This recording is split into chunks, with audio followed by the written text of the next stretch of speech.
Friends, welcome to my channel. Friend, आज हम इस वीडियो में डिस्कस करने वाले हैं BA first year English literature के फर्स्ट पेपर के बारे में। तो आपकी जो फिफ्थ यूनिट है उसमें लिटरेरी हिस्ट्री के कुछ टॉपिक्स दे रखे हैं। तो इनसे रिलेटेड जो क्वेश्चन है वो 2 मार्क्स के क्वेश्चन में भी पूछा जाएगा, इसीलिए आज हम इस वीडियो में थोड़ा बहुत डिस्कस करेंगे। स्टार्ट करते हैं। सबसे पहला है रिनेसा। रिनेसन का क्या मीन्स होता है? आपको डायरेक्ट लिखना है रिनेसस मीन्स रिवाइवल और रीबर्थ, जो कि अंडरलाइन कर रखा है। इसके बाद जो नेक्स्ट लाइन है वो आप लिखोगे, it is a period in which rebirth और reformation of art and literature. यानी कि ये एक ऐसा टाइम था जब वापस से जन्म हुआ था, वापस से आर्ट और लिटरेचर के बारे में लिखना शुरू किया गया था। इट बिगन इन इटली, और इसकी जो स्टार्टिंग है वो इटली में से हुई थी। दैन टुक इन इंग्लैंड, और इसके बाद धीरे धीरे इंग्लैंड में भी फॉलो किया गया। सम फेमस पर्सन आर, और कुछ फेमस पर्सन है जैसे कि विलियम शेक्सपियर है, एडमंड स्पेंसर है और क्रिस्टोफर मार्लो। ये लोगों के नाम आपको ध्यान देने हैं। क्वेश्चन ये भी आ सकता है कि what is the meaning of renaissance, या फिर उसमें कुछ मेन जो राइटर्स हैं उनके नाम बताओ, प्ले राइटर्स के। तो आपको दोनों ही जो मिल चुका है मैटर। एक तो रिनेसा का मीन क्या होता है, रिवाइवल या रीबर्थ, और इसमें कौन कौन से प्ले राइटर्स, कौन कौन से पर्सन्स आते हैं, तो विलियम शेक्सपियर, एडमंड स्पेंसर और क्रिस्टोफर मार्लो। इसी तरीके से जो सेकंड है वो है रिफॉर्मेशन। रिफॉर्मेशन कब हुआ इसका, यानी कि कब इसकी स्टार्टिंग हुई थी और क्या होता है इसका मीनिंग, इसके बारे में देखते हैं। The formation was 16th century movement for the reform of the Roman Catholic church. यानी कि इसकी जो स्टार्टिंग है वो 16th सेंचुरी में हुई थी, और ये किस चीज़ का रिफॉर्म करता है, रोमन कैथोलिक चर्च का, यानी कि उसमें कुछ चेंजेस लाए जाएं। It was intended to rescue religion from old age old superstition and unnecessary rituals.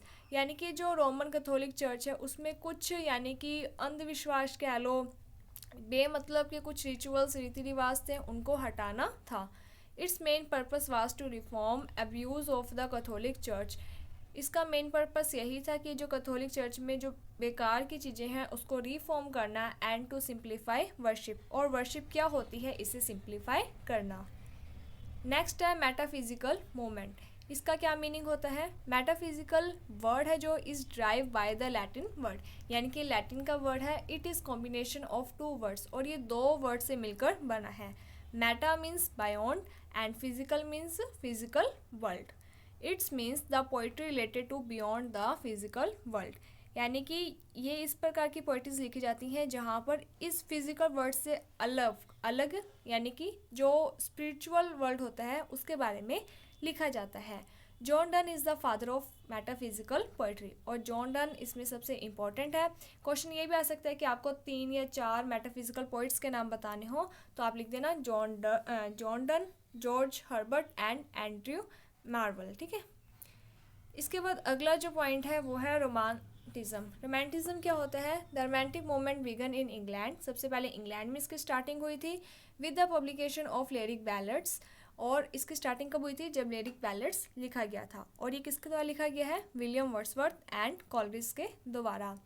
It's की नोट, यानी कि इसकी क्या पहचान होती है, कौन सी ऐसी पोइम में बातें होती हैं जिससे हमें पता चलता है कि रोमांटिक पोइम है। तो इसमें इमेजिनेशन, इमोशंस होंगे, आइडलिज्म होगा, इंस्पिरेशन होगा, etcetera. The subject of poetry is love, nature, etcetera. यानी कि इसमें जो पोइट्री का सब्जेक्ट होता है वो भी क्या होता है? लव होगा, या नेचर से रिलेटेड जो भी बातें लिखी जाती हैं वो सारी रोमांटिज्म पोइट्रीज के अंदर आती हैं। इसके बाद है रेस्टोरेशन पीरियड। रेस्टोरेशन पीरियड क्या होता है? The term restoration is used to describe the period when monarchy are revived after more than a decade of democratic rule. Restoration का मीन्स होता है कि जब वापस से मोनार्की आ जाती है, यानी कि एक पर्सन का राज जब वापस से आ जाता है। और ये कब आया था? 1 डिकेड के बाद। यानी कि 1 डिकेड तक तो क्या हुआ कि डेमोक्रेटिक रूल्स चले, ठीक है। बाद में क्या हुआ? पहले लोकतंत्र चला और उसके बाद फिर से राजतंत्र आ गया। This period is also called age of Dryden, और इसे, ये जो टाइम पीरियड है इसे ड्राइडन की एज कहते हैं। Dryden is the main representative of this age. Dryden ने बहुत सारी पोइट्रीज वगैरह लिखी हैं जिससे कि हमें उस टाइमिंग में जो भी घटनाएं होती थी, जो भी लोगों की थिंकिंग थी, जो भी बातें यानी कि जो भी चीज़ें यानी कि सुप्रीम थी लोगों की थिंकिंग में, उन सब के बारे में पता चलता है, इसीलिए इसको ड्राइडन की एज कहते हैं। इसके बाद नेक्स्ट पॉइंट आएगा प्यूरिटन एज। प्यूरिटन एज क्या होती है? The Puritan age is name after the rise of Puritan movement in England. यानी कि इसका नाम कब पड़ा? जब इंग्लैंड में प्यूरिटन मूवमेंट स्टार्ट हुआ। Puritan were a group of English Protestant. यानी कि प्यूरिटन कुछ लोगों का ग्रुप होता है who were dissatisfied with the religion reformation movement carried out during the reign of queen Elizabeth. जो कि विरोध करते थे, जो कि सेटिस्फाइड नहीं थे क्वीन एलिजाबेथ के टाइम पर जो ये रिलीजियस यानी कि धार्मिक रिफॉर्मेशन हो रहा था। तो ये जो रिफॉर्मेशन है उसके विरुद्ध थे, इसीलिए इन्होंने अपना एक ग्रुप बनाया और विरोध किया। तो जब इन्होंने अपने ग्रुप बना लिया तो उससे क्या कह दिया? प्यूरिटन्स। और जब इन्होंने विरोध किया, बाद में इनकी बातें मान ली गई, तब इसे प्यूरिटन एज कहते हैं, क्योंकि इनका राज शुरू हो गया था। It is also called age of Milton. इसे एज ऑफ मिल्टन भी कहते हैं, because Milton is main representative of this age, क्योंकि इसमें जो मिल्टन है वो सबसे मेन पर्सन थे। तो इस तरीके से आपके टोटल 6 टॉपिक दे रखे थे लिटरेरी हिस्ट्री में, तो मैंने उन सभी के बारे में थोड़ा बहुत बता दिया। और आपका जो क्वेश्चन है वो 2 नंबर वाले में आ सकता है, तो उसी तरीके से आप 2 या 3 लाइंस का आंसर अच्छे से तैयार कर लेना।